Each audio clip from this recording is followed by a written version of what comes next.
เนาะกินข้าวอาหารมื้อนี้เดี๋ยวก็เจียวปลาแดกปิ้งปลาปิ้งกบอยู่ไห่อยู่หน้าคือเก่าพี่น้องมื้อนี้ที่แม่นหันเขาอะลีโอ้ตายเลย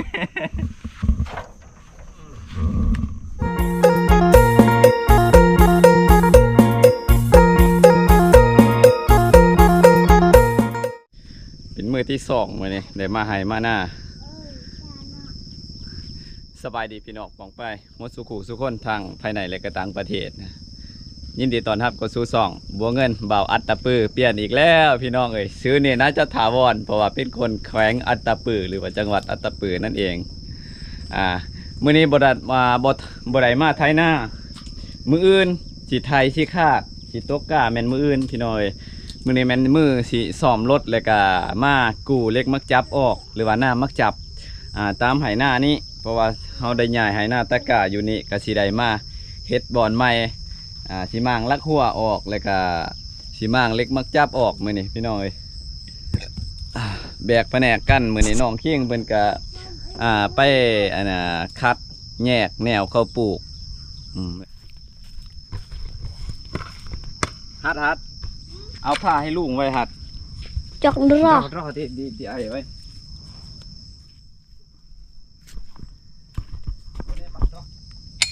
สิบุกกาอีกเบิดเนาะกินข้าวอาหารมื้อนี้เดี๋ยวก็เจียวปลาแดกปิ้งปลาปิ้งกบอยู่ไห่อยู่หน้าคือเก่าพี่น้องมื้อนี้กินข้าวเนาะหัดเนาะไอ้ก็ตื่นแต่นอนหรือว่าเนี่ยบ่ไหวเจ็บขาลงไปป่านข้างหน้าเนี่ยม่างละขวดแถวนี้ออกน้ำเนี่ยออกเบิดแหละพี่น้องละขวดตอนเช้านี่แล้วก็กูน้ำเล็กมักจับออกแนมเบิ่งทางใดทางเฮากับบ่มีน้ำมีแต่สิสูบน้ำก็ว่าสิสูบน้ำจากพุ่นจากแตวแจปลาเบื้องพุ่นแหละขุดก็บ่จักวิธีใส่เป็นบ่จักวิธีใส่อันนี้เจ้าก็ใส่จังสี่แหละจังสี่แล้วใส่จังสี่ใส่จังสี่ก็ได้ลักมันบ่พอเป็นตานะลักเนี่ยมันลักใหม่มันเปื่อยมันเน่าเลยมันผุเลยมันบ่ทรงสิเป็นดอกบ่คิดบ่ฝันพี่น้องสินค้าไทยบ่เงินบ่คิดว่าสินค้าไทยในลาวราคามันสิพุ่งขึ้นหลายปานนี้จากเมื่อก่อนอย่างน้ำมันเครื่องนี่เนาะน้ำมันเครื่องรุ่นนี้จากเมื่อก่อนเนาะแต่ว่าอันนี้บ่แม่นของไทยแต่ว่าตุกจะสีเดียวกันเลยก็มันจะมีอีกแบบนึงเนาะบ่เงินไปเมื่อเช้านี่ก็เลยว่าบ่มีเงินซื้อเงินบ่พอก็ราคามันก็แพงพี่น้องเนาะตุกหนึ่งตุก3 ลิตรนี่ก็ราคา350,000 กีบเป็นเงินกีบราคา350,000 กีบต่อตุกหนึ่งต่อตุก3 ลิตรถ้าเป็นเงินไทยก็สิประมาณก็บ่ฮอด500 บาทฮอดได้ฮอด500 บาทเนาะต่อตุกหนึ่งประมาณนั้นพี่น้องแต่ว่าบ่เงินเนี่ยเป็นยังคือบ่ซื้อเอาของไทยที่ว่ามันดีกว่าบ่เงินเอาเงินไปมันบ่พอพอดีใส่น้ำมันรถจักรยานยนต์เฮาแน่แล้วก็มีแนวซื้อแนวกินแน่ก็เลยว่าบ่พอก็เลยได้ตุกตัวนี้200,000เนาะตัวนี้เป็นของจีนพี่น้องลองอ่านเบิ่งของจีนอยู่ของธรรมดาของจีนจะเป็นภาษาไทยเบิดได้เขาเขียนเป็นภาษาไทยหมดแต่ว่าผู้บางคนก็สิว่าเป็นของไทยแต่ว่ามันบ่แม่นของไทยตัวนี้เนาะราคา200,000 กีบกับบ่ถึง500 บาทตัวนี้ก็เลยซื้อมาบ่คิดบ่ฝันจากเมื่อก่อนราคาเพียงแต่แสนป้าย107,000 108,000เดี๋ยวนี้พุ่งขึ้นจนว่า2 เท่าพี่น้อยเนาะมื้อนี้สิมาเปลี่ยนน้ำมันเครื่องรถเฮาเพราะว่ามื้ออื่นแม่นสิได้ตกก้าแหละพี่น้องมื้ออื่นสิได้ตกก้า กาฝนบ่ตกน้ำบ่มีก็สิได้สูบน้ำขึ้นก็คืออยู่สูงแท้น้ำบ่มีก็สิได้สูบน้ำขึ้นนะสิได้เอาน้ำห้วยน้ำห้องขึ้นมาใส่หน้าให้หน้าตะกร้ามื้ออื่นเนี่ยจักว่ามันสิได้ทำใดจักว่ามันสิพอหรือบ่ซองให้หน้าตะกร้ามื้ออื่นโอ้ดำแห้งเว้ยว่าดนบ่ได้ตั้งแต่แล้วดำหน้านี่มีแต่ใช้งานตลอดแต่ว่า แท็กซี่ไง ฮะ ปกติ ปกติมันก็สีเหลือง ดู อันนี้ดำแห้งเว้ย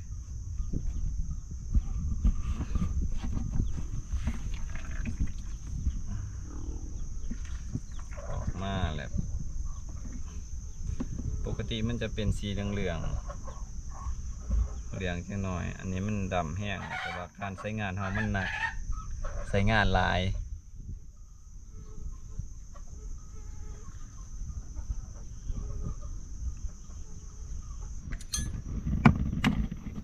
รถบ่ได้ใช้งานนี่ยังกระโถกออกแน่นเบิดทุกอัน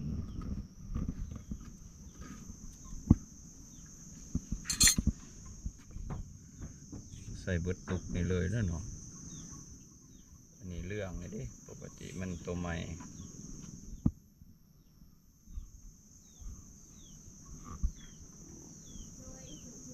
สงสัยมันแตกตอนมันปีนตอนมันพลิกมันขวำมีแนวแตกข้างในเห็นขี้ฝุ่นมันเห็นมีแนวแตก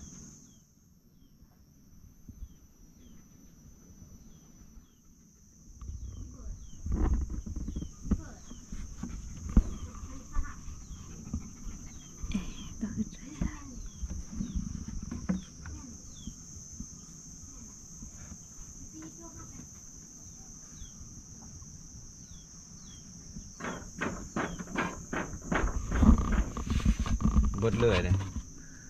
ใส่เบิดเลยเลยพี่น้องลองคอมเมนต์มา FC ท่านใดมีข้อมูลด้านการใส่น้ำมันเครื่องอันนี้ก็ใส่เบิดเลยเนี่ยใส่เต็มเลย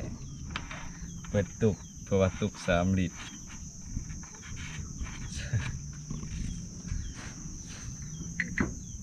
มืออื่นจึงใส่งานจือเด้อเวทีใส่ประแจเด้อคือบางยาเด้อทีมเด้อจือเด้อใส่ประแจเด้อเอาจังไหนของยานี่เด้อประแจเบิ่งวัดน้ำมันเครื่องก่อนอยู่ซ้ำใดวะ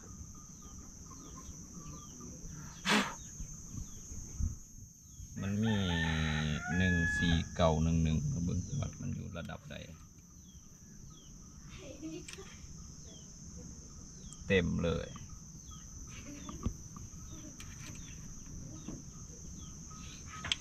อยู่ระดับนี้เต็มเลยถอดน็อตจักรนี่ออกก่อนเก่าหรือ21วะเอาไปแจ้เบอร์21มาโอ้21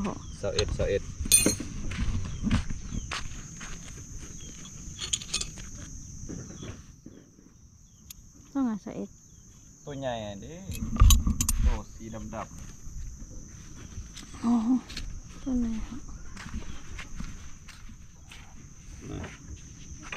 เจ้เบอร์21โอ้โตแน่นมันแน่นแท้โอ้อะไรเป็นแนวเคาะเนี่ย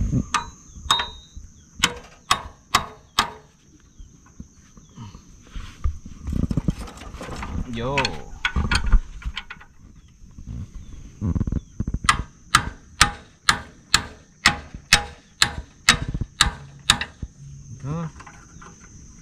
แน่นอีหลีแน่นอีหลียานว่ากระเจี๊ยบสิหักอีก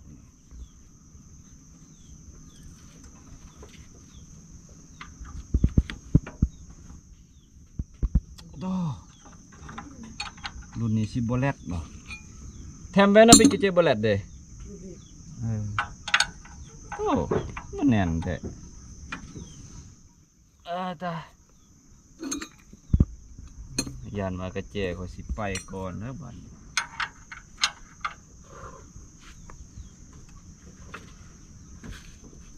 โอ้โหเงินพูด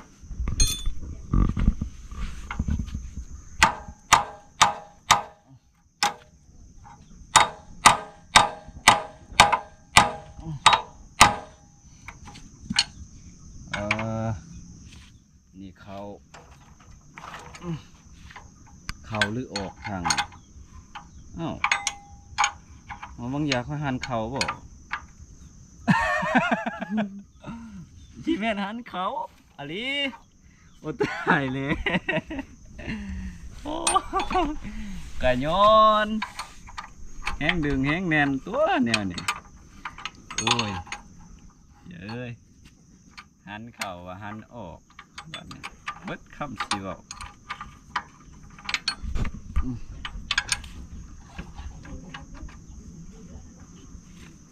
เอา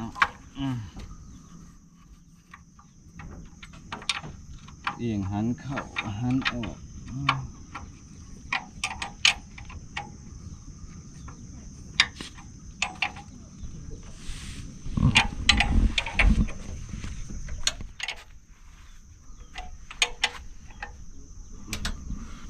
บ่ได้เด้อแนวนี้สร้างอีหยัง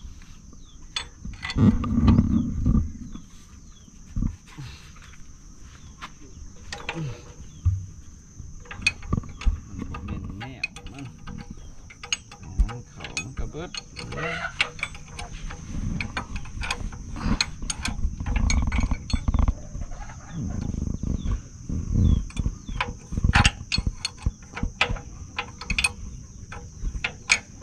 เอาดึงขึ้นจับมันใหญ่มันเด้อ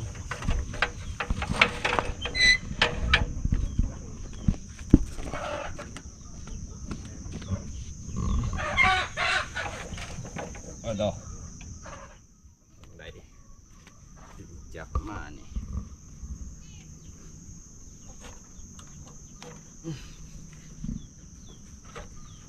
มันต้องเฮ็ดจังไดพี่น้อง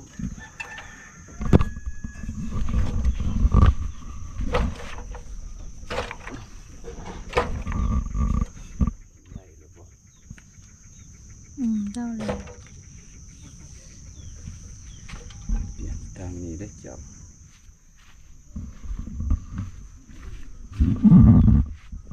ได้อยู่บ่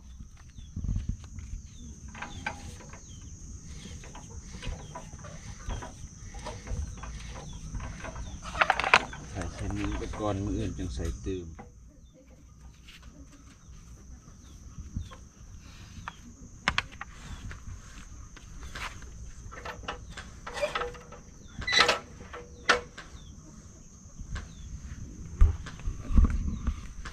ดึงมาข้างหน้า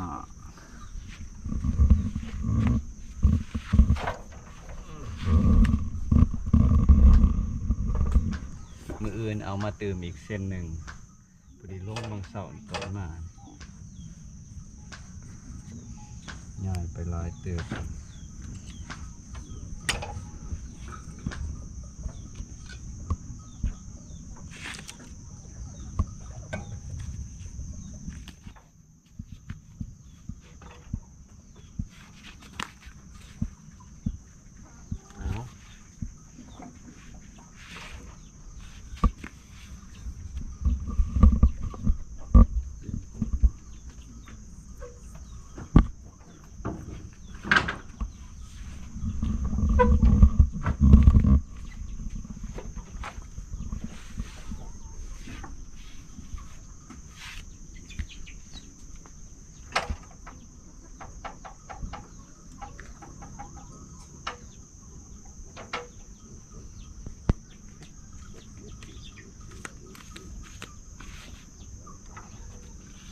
โอเคแล้วก็เจเอา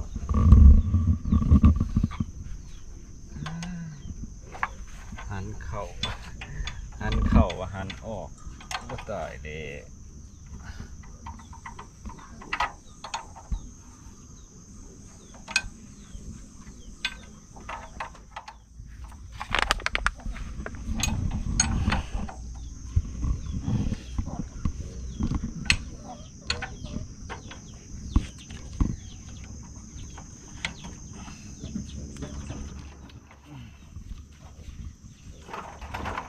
สา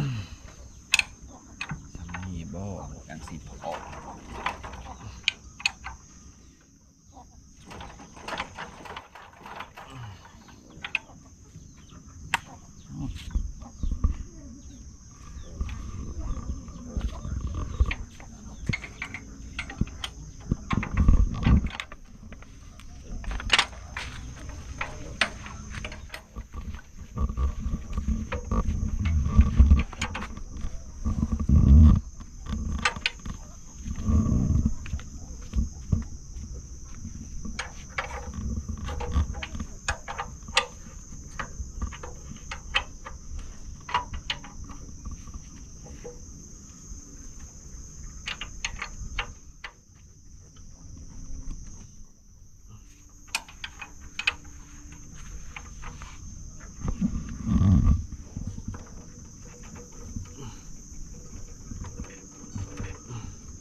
อันนี้อยู่ทางนี้กล่องเลยทางนี้กล่อง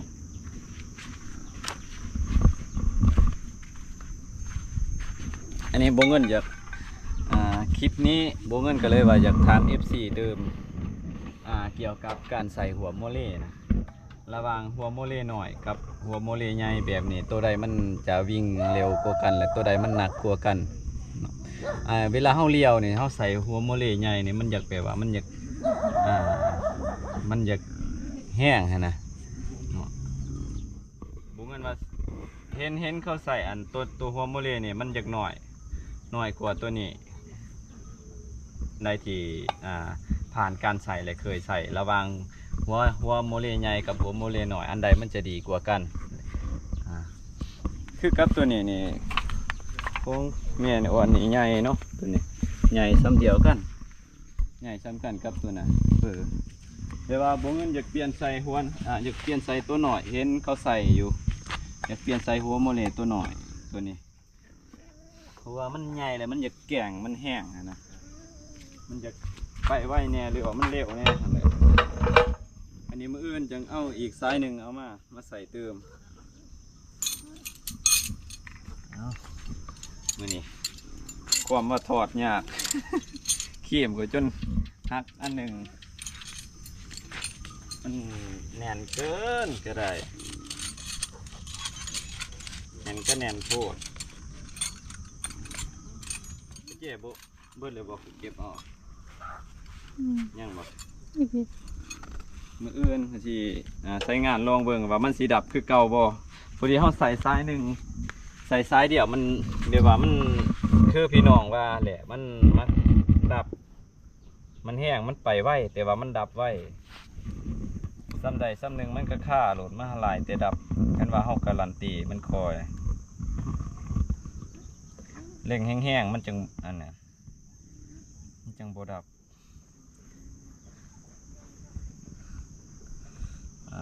อันนี้มาใส่จากสติน